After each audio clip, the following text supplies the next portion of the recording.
যত ধর্মীয় পার্থক্য থাকুক, মতের পার্থক্য থাকুক, যত রকমের পার্থক্যই থাকুক, রাষ্ট্র আমাদের প্রতি কোনো পার্থক্য করতে পারবে না। রাষ্ট্র দায়িত্ববদ্ধ সবাইকে সমান মর্যাদা দেওয়ার জন্য, সে যেই হোক,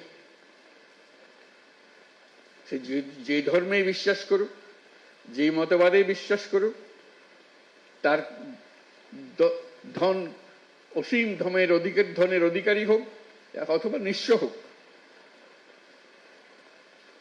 রাষ্ট্রের কাছে সে একজন নাগরিক। নাগরিকের সমস্ত অধিকার সংবিধানে লিপিবদ্ধ করা আছে। কোন সরকারের অধিকার নাই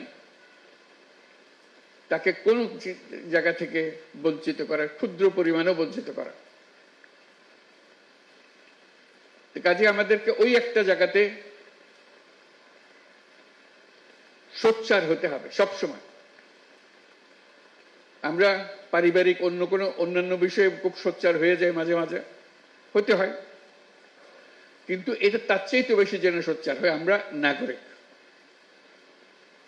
আমার প্রতি কোনো রকমের বৈষম্য করা যাবে না, কারণ রাষ্ট্র আমাকে নিশ্চয়তা দিয়েছে, তালিকা করে দিয়েছে আমার প্রাপ্য কি।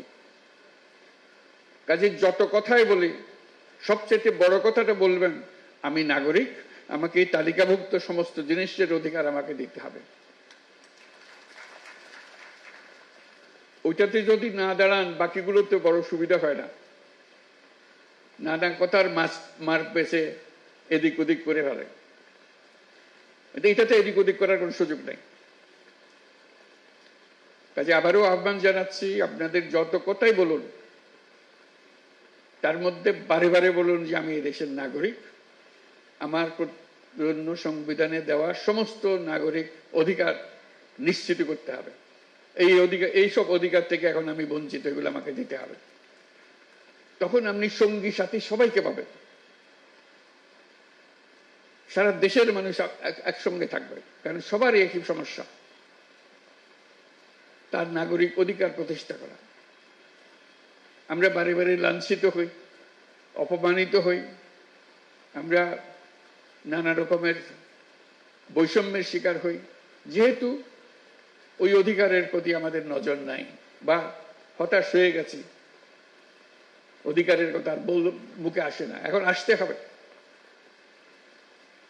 আমরা যে নতুন বাংলাদেশের কথা বলছি, তার মধ্যে এটা সবচেয়ে গুরুত্বপূর্ণ বিষয়, যে সবাইকে সব নাগরিক অধিকার নিশ্চিত করা, সেটা যেন আমরা করতে পারি।